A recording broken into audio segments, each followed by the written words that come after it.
Chicken ডাক bungalow পৌমিতাস live চ্যানেলের special একটি রেসিপি। হ্যালো এভরিওয়ান, সবাইকে স্বাগত জানাই পৌমিতাস লাইভ চ্যানেলে। আজকে আমি এসেছি নতুন একটি রান্নার রেসিপি নিয়ে। আমি আমার মতন করে আজকের এই রান্নাটি আপনাদের কাছে দেখাচ্ছি, দেখুন পছন্দ হয় কিনা। রান্নার নাম হচ্ছে চিকেন ডাক বাংলো। প্রথমে আমরা দেখে নিই এই চিকেন ডাক বাংলো বানাতে গেলে আমাদের কি কি উপকরণ লাগবে। তাহলে দেখুন, চিকেন ডাক বাংলো বানানোর জন্য আমি প্রথমে এখানে নিয়েছি কিছু পরিমাণ চিকেন, মুরগির মাংস আমি এখানে ব্যবহার করেছি, আর আছে আলুগুলো আমি একটু বড় সাইজ করে কেটে নিয়েছি। এছাড়া আছে পেঁয়াজের কুচি আর টমেটোর কুচি, আছে এখানে দুটো ডিম সেদ্ধ। আমি যেহেতু দুজনের জন্য এটি করছি তার জন্য আমি এখানে দুখানা ডিম সেদ্ধ ব্যবহার করেছি। আপনারা যতজনের জন্য করবেন সেই হিসেবে ডিম সেদ্ধটা ব্যবহার করতে পারেন। আর নিয়েছি আদা বাটা আমি এখানে ব্যবহার করেছি 2 টিস্পুন, আর রসুন বাটা আমি এখানে ব্যবহার করেছি 2 টিস্পুন। আর শুকনো মশলার মধ্যে আমি এখানে নিয়েছি লবঙ্গ, তেজপাতা, দারচিনি, ছোটো এলাচ, গোলমরিচ, আর এখানে আমি একটু ব্যবহার করেছি জায়ফল জয়িত্রীর গুঁড়ো, আর একটু আমি ব্যবহার করেছি দারচিনি, ছোটো এলাচ, লবঙ্গর পাউডার, মানে যেটা আমাদের বাঙালি ভাষাতে বলা হয় গরম মশলার গুঁড়ো আমি এখানে ব্যবহার করেছি। আর আমি ব্যবহার করেছি সাদা গোলমরিচের গুঁড়ো আর কালো গোলমরিচের গুঁড়ো। আর এই রান্নাটিতে আমি কোনো রকমভাবে হলুদের ব্যবহার করব না। এই রান্নাটি সম্পর্কে আমি একটু বলে রাখি, রান্নাটির নাম হচ্ছে চিকেন ডাক বাংলো। আর এই রান্নাটি মূলত ব্রিটিশদের জন্য, মানে সাহেবদের জন্য বানানো হতো। ব্রিটিশরা যখন ইন্ডিয়াতে, মানে ভারতবর্ষে এসেছিল রুল করবার জন্য, তখন আমাদের খাদ্যাভ্যাস যেরকম সে অনুযায়ী তো ওদের টোটালি আলাদা। তো ব্রিটিশরা যেহেতু মশলা স্পাইসি খাবার খেতে পারতো না, তাদের কথা মাথায় রেখে এই খাবারটি বানানো হয়েছিল। এবার বানাতে শুরু করি, বাকি গল্প বানাতে বানাতে আর একটু বলে দেবো আপনাদের। এই রান্নাটা যে আমি করব, প্রথমত বলে রাখি, এই রান্নাটিতে আমি কোনো রকমভাবে সর্ষের তেল ব্যবহার করব না। এই রান্নাটিতে আমি ব্যবহার করব বাটার এবং ঘি। আর যদি আপনারা বাটার বা ঘি ব্যবহার করতে পছন্দ না করেন, তাহলে আপনারা সাদা তেল ব্যবহার করতে পারেন, এবং সাদা তেলের সাথে অল্প একটু ঘিয়ের ব্যবহার করতে পারেন, তাতে খেতে ভালো লাগবে।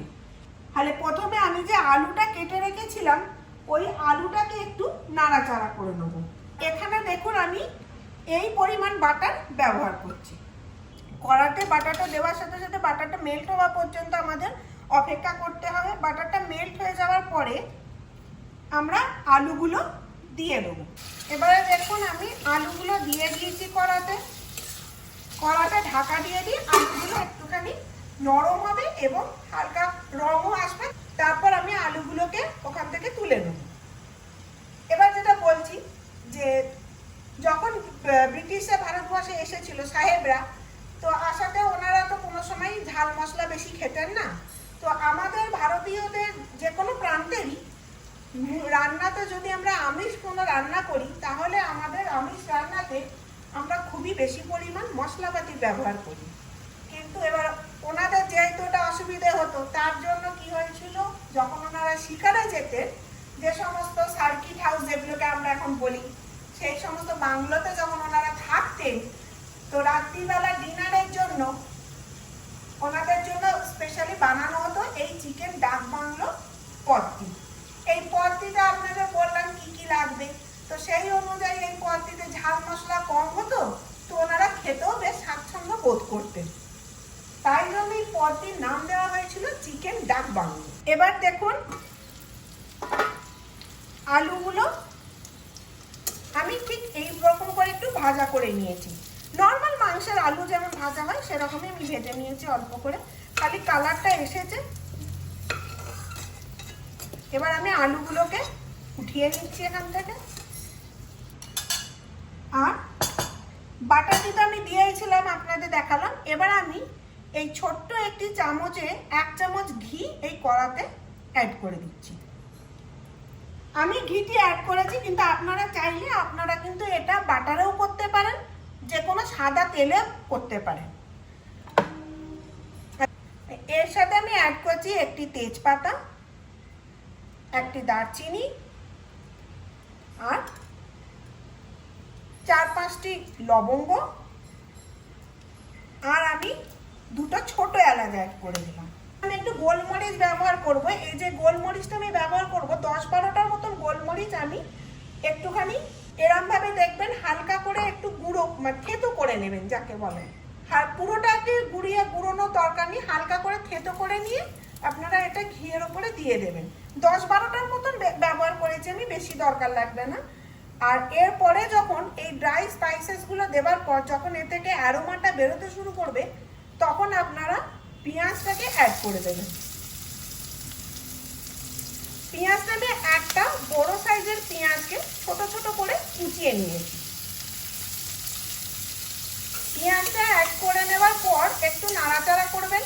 নাড়াচাড়া করার পর আমি এখানে 2 টিস্পুন রসুন বাটা রেখেছিলাম, রসুন বাটা দিয়ে আমি একই সাথে অ্যাড করে দিচ্ছি।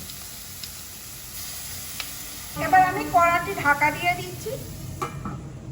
ঢাকা দেওয়ার কারণ হচ্ছে পেঁয়াজটা যাতে তাড়াতাড়ি নরম হয়ে যায় সেই জন্য, আর পেঁয়াজটিতে একটু রঙও যাতে তাড়াতাড়ি চলে আসে। তবে এই যে রান্নাটি আমি করছি এই রান্নাটি কিন্তু যে কোনো বয়স্ক মানুষ বা যে কোনো বাচ্চারাও সহজে খেতে পারবে। এটাতে শুধুমাত্র যেহেতু গোলমরিচের ঝাল ব্যবহার করা হয়েছে তার জন্য খুব একটা ঝাল হয় না, খেতে বেশ ভালোই লাগে। সাহেবরা তো ঝাল খেতে পারতেন না, তাই জন্য এই রান্না চলুন। আর এই রান্না মানে প্রথম শুরু হয়েছিল কিন্তু আমাদের পশ্চিমবঙ্গ থেকে, কেননা সাহেবরা প্রথমে এসে পশ্চিমবঙ্গতে বসবাস করা শুরু করেছিলেন, কেননা ওটি ছিল গঙ্গা নদীর পাশে। আর সাহেবদের নিজেদের বাসস্থান ছিল লন্ডন, যেটা কিনা টেমসের ধারে। ওই সাদৃশ্য খুঁজে পেয়েছিলেন বলেই এখানে বসবাস করতে শুরু করেছিলেন এবং ভবিষ্যতে কলকাতাকে ভারতবর্ষের রাজধানীও বানিয়েছিলেন ওনারা। চলুন দেখি এবার পেঁয়াজটি কি অবস্থায় রয়েছে। পেঁয়াজ আমাদের ভাজা মোটামুটি হয়ে গেছে।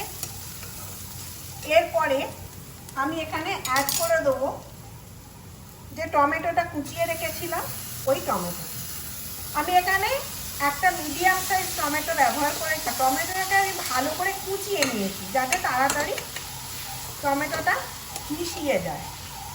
আজকালকার টমেটো তো বড় শক্ত থাকে, রঙও ভালো আসে না।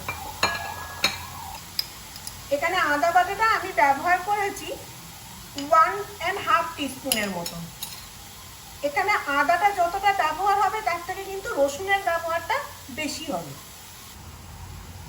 আমি এখানে তাহলে পেঁয়াজ, টমেটো, আদা, রসুন অ্যাড করে দিয়েছি। দিয়ে টমেটোটাকে আবার নরম হওয়ার জন্য আমি চাপা দিয়ে দিচ্ছি। দেখুন এবার টমেটোটা একটু নরম হয়ে গেছে। এরপরে আমি এখানে মাংস অ্যাড করে দিচ্ছি।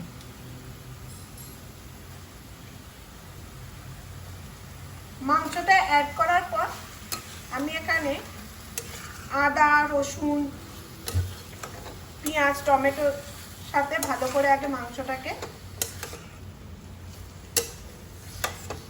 মিশিয়ে নেব। এরপরে আমি এখানে অ্যাড করে দেবো আস্তে আস্তে যে ড্রাই স্পাইসেসের গুঁড়োগুলো রেখেছিলাম সেগুলো, যেমন জায়ফল জাবিত্রির গুঁড়োটা, সাথে আমি অল্প গরম মশলার গুঁড়ো রেখেছি। আমি এখানে অ্যাড করছি হোয়াইট পেপার। আচ্ছা, হোয়াইট পেপার মানে সাদা গোলমরিচের গুঁড়োটি আমি এখানে শুধুমাত্র ব্যবহার করছি গন্ধের জন্য। সাদা গোলমরিচের গুঁড়ো থেকে সুন্দর একটা গন্ধ বেরোয়, সেই জন্য আমি এটা এখানে ব্যবহার করেছি। আর সাথে আমি ব্যবহার করছি ব্ল্যাক পেপার। আর এই ব্ল্যাক পেপারটা আমি ব্যবহার করছি মানে কালো গোলমরিচের গুঁড়োটা আমি ব্যবহার করছি ঝালের জন্য। এবার আমি এখানেতে দেব নুন। নুনটা আপনারা নিজেদের স্বাদ অনুযায়ী দিয়ে দেবেন। আমি এখানে নুন ব্যবহার করছি, এই যে আমার স্পুনটা দেখছেন এই স্পুনটা 1.5। যে আলুটা আমার ভেজে রাখা ছিল ওই আলুটাও আমি এখনই অ্যাড করে দিচ্ছি। এবার পুরো মাংস, মশলা, আলু ভালো করে নেড়ে নিয়ে